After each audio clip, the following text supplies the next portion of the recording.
Hi, Vanakkam and welcome to G3's Illam.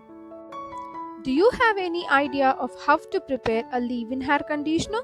Can you buy it for below 100 rupees? Well, I know all your answers, but you can make it for just at rupees 20. Yes, you can. Let's get started. Take 2 tablespoons of aloe vera gel and 2 vitamin E capsule. Add 3/4 cup to 1 cup of water and start whisking it with a spoon or whisk. Do not use electric whisk as it will become more greasy. Whisk it until all your ingredients mix well and you are done. Store it in a spray bottle, use it after your hair wash. If you use this leave-in hair conditioner, there is no need to use shampoo after your hair wash.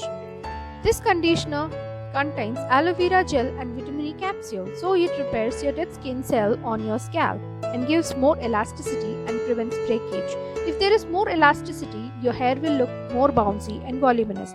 Because of its rich content in vitamin C, E, B12, folic acid, it promotes your hair to grow health and strengthy. And vitamin E oil stimulates capillary growth in your scalp and supports hair growth. Also, vitamin E capsules prevents breakage and pesky split ends and helps in your hair elasticity and shine. Also, it makes your dry hair into a voluminous nourished hair. Please subscribe to my channel. Thank you. Bye.